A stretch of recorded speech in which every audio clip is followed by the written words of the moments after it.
So without further ado, I'd like to introduce our first speaker for tonight, Mr. Malcolm Turnbull. Look, the big story, the big geopolitical story that we are experiencing at the moment is the rise of Asia, in particular the rise of China. It is an extraordinary phenomenon. We have never seen so much economic growth occur so quickly. Consider this. 30 years ago, China was barely open to the world at all. Since then, its economy has grown 18 times, an annual average of 10%.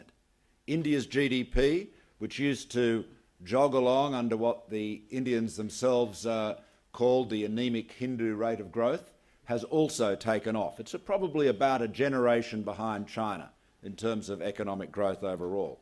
But its economy has grown in that period 6 times, an average annual rate of 6%. China is now the world's second largest economy.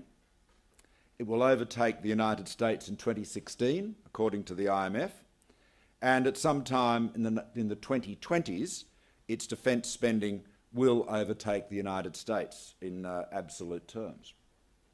So there's a gigantic change in the nature and the centre of gravity of the world's economy.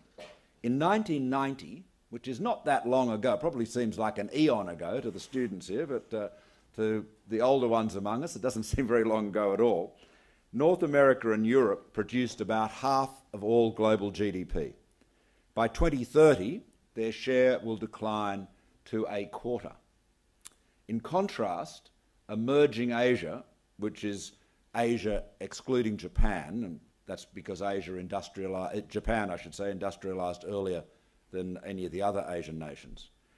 Emerging Asia produced only 14% of world GDP in 1990, but by 2030 its share is projected to triple to 44%. By then, a third of the world's output will come from China and India. Now, the pace and the scale of this shift is utterly unprecedented. There's never been a country as big as China that has grown so fast. But it's important to remember that from a Chinese or indeed an Indian perspective, this rapid growth in wealth and power is not so much a rise, we shouldn't really use that term, although we all do, but a return to the natural order of things. Because for most of the past 2,000 years, China and India, if we treat each as a single economic region, and of course India has only been an Indian nation since 1947, but China and India were the 2 largest economies in the world, accounting for about half of the world's economic output, so from antiquity until the middle of the 19th century. And of course then they became subject to, firstly, colonisation, conquest and extraordinary violence, particularly in the case of China, and went through a period of 150 years of very, very bitter humiliation. But their current climb up the GDP rankings restores them to where history or population, or both, predicts they should be. Now, however, changes in the relative economic position of large and powerful nations are seldom easy or trouble-free. Americans, in particular, are still struggling to come to grips with the rise of China in particular, which represents, in the minds of many Americans, a unique challenge to the United States. The post-GFC recession in the United States, where recovery has been sluggish at best, has made relative economic performance a hot issue. Americans are not coping well with the reality that China is growing faster and catching up fast in GDP terms. Now, of course, per capita incomes in China will remain much lower than those in the United States for a long time yet. But there is an anxiety that you see in the United States. The Americans have long had a very deep sense of their own exceptionalism. And in that sense, they've got quite a lot in common with China. And since birth, they've been assured that they will always be the strongest, richest and cleverest nation on earth. Now, however, they increasingly feel that the core of their economy is being hollowed out. Their pessimism does have a basis. 42,000 factories closed in the US between 2001 and 2010, 5.5 million manufacturing jobs gone. Tom Friedman, the New York Times columnist, in his latest book called That Used to Be Us, gives eloquent testimony to the growing sense of inadequacy Americans feel as they compare their country to China. Its title was inspired by a speech President Obama made in November 2010 where he said, and I quote, "It makes no sense for China to have better rail systems than us and Singapore having better airports than us. And we just learned that China now has the fastest supercomputer on earth. That used to be us." Now, of course, from a Chinese point of view, it makes perfect sense to have better rail systems than the Americans, most of their rail systems, of course, are in very poor repair. And from a Singaporean point of view, it makes perfect sense for them to have the best airport in the world, if that is in fact the case. So you can see there's a gigantic sense, a huge sense of inadequacy growing, particularly in the West, particularly in the United States, by reason of the success of China and other, of course, emerging Asian economies. And you see it here from our own point of view. I mean, consider this. In 1995, Shanghai opened the first part of its metro. It had a few stations and a few kilometres of track. It wasn't a very big deal to begin with, as you'd expect. It now has over 420 kilometres of track and carries well over 6 million people a day and hundreds of stations. And ask yourself this: how much mass transit was built? How many kilometres of subway, of urban rail was built throughout all of Australia since 1995? And I regret to tell you, it was, in this city, it wasn't even 20 kilometres worth. Pathetic contribution. So there is a sense everywhere in the West that we are falling behind. Now, at the same time as all of this is happening, this enormous change, a return to the natural order of things from a Chinese perspective, information technology and communications are making more sectors and jobs trade exposed. Many service jobs in the US and Australia, for example, are becoming globally contestable. Not just call centres, but financial and legal analysts, programmers, designers, architects. So everything is becoming more trade exposed. There used to be a time when economists would cite retail as a sector that was sort of almost the definitive non-trade exposed sector. And store owners used to compete with other retailers in the locality. Now, so if you think of a fashion shop, a dress shop in Oxford Street, the proprietor would have thought that she was competing with the other shops in the area, perhaps with a department store in David Jones, certainly with the shops up in Westfield at Bondi Junction. Now she is competing with the entire world. So the retail sector has become thoroughly trade exposed in many categories, not in all categories. Now, these trends of globalisation and technology are economic forces that are far bigger than any one country, even countries as large and powerful as China or the United States. Yet the shifts they are causing in economic power or the competitiveness of particular industries in the West, such as our car industry, are often crudely seen as the fault of exporters such as China and other East Asian nations. Advanced economies cannot blame China or the rest of emerging Asia for our own choices. If our roads and subways are not in good repair, that's our problem. If, as we learn today and with the Grattan Institute report, our standards of literacy and numeracy have fallen behind the comparable levels, or the levels of comparable students and comparable schools in Shanghai and Hong Kong and Seoul, then we should be asking ourselves, why are we not doing better? We shouldn't be resentful about being overtaken by other countries. The question is not why are we declining relative to China. The question is why aren't we not being as good as we can be. When Deng Xiaoping opened China to the world in 1979, he invoked the example of the 15th century admiral Zheng He, who had led great fleets across the Indian Ocean. In those days, an open and confident China was the world's strongest nation.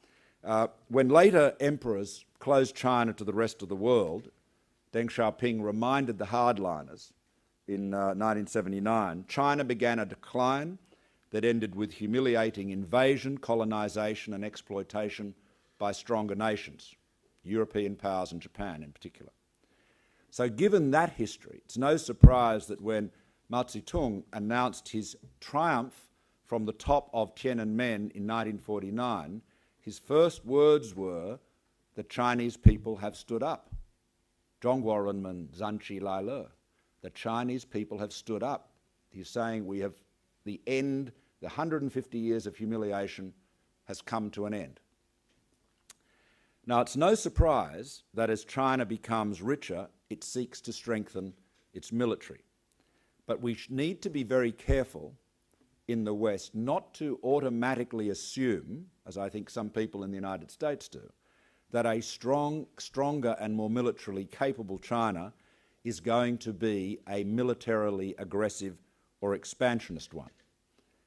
China has settled many, not all, but many of its border disputes, and indeed has settled its border with Russia, which is remarkable, really, because there are large sections of the Russian Federation, the whole Amurskaya province, no less, and other territories, that were basically stolen from China via unequal treaties in the 1850s and 1860s. So in the same way that the British took the new territories from China and Hong Kong, and the Portuguese took Macau. So the Chinese could have held back settling that, left those unresolved issues as a casus belli for use at a future time when they were even stronger and Russia was even weaker, but they didn't. But Kissinger makes a very good point, which I think is worth remembering, and he is a pragmatist about foreign policy, famously. He points out that unlike the USSR or even the United States, China does not seek to persuade other countries to adopt its values, let alone its system of government. So this is not a Soviet Union that wants to export an ideology or a political system. The central role of trade in China's prosperity also argues for its rise to remain peaceful. In 2010, China's trade was 55% of its GDP, the same as for Britain in the 1870s, the pinnacle or the peak, I would guess, of the Pax Britannica.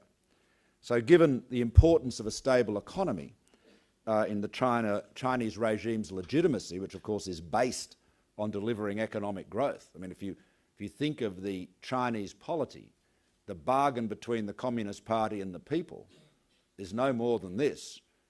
You let us run the country and we'll deliver continuing economic growth.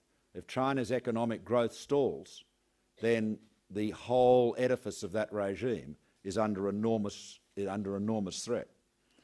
Now, I don't think there's no likelihood of the Chinese, or prospect, I think, of the Chinese seeking to declare some Chinese version of the Monroe Doctrine. This was the doctrine that President James Monroe declared, US President James Monroe, of course, in 1823, when he said essentially that the Western Hemisphere was the American sphere of influence, and the Americans would regard as a threat to the United States any attempt by any European power to assert itself or reinstate its rule in any countries in North or South America that had become independent.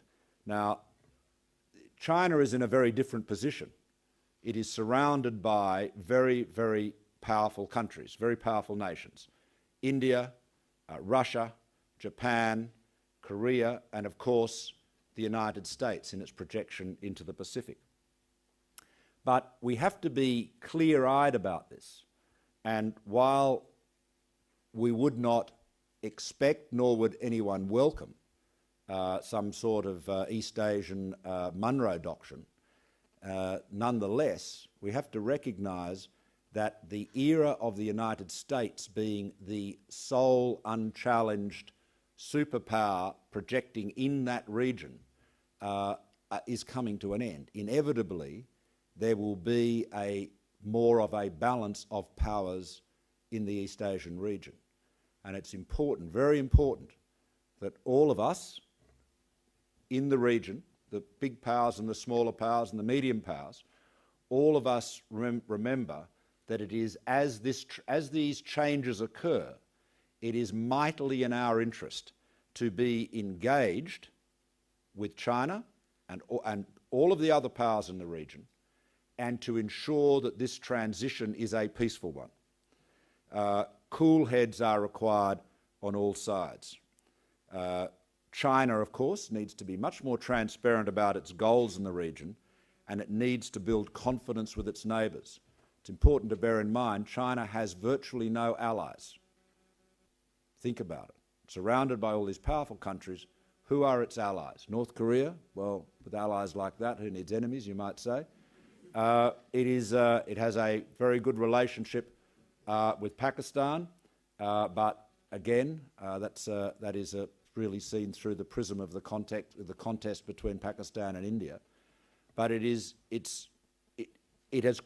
managed to create anxiety without a long history of overt aggression among all of its neighbours. So China has a confidence-building task ahead of us, but also we have a task of engagement. Now, I've talked for a little longer than I planned, so I'll just wrap up on this point. You're seeing, I think, with the broad sweep of history, something like a return to situation normal. But Australia is very, very well positioned in this area. There are many risks, but we need to be clear-eyed, pragmatic and practical in the way we analyse the opportunities and the risks as we hedge against contingencies, but above all, as we ensure that as this economic boom continues, we always have a mind on ensuring that at the end of it, we will have something tangible to show for it. Thank you very much.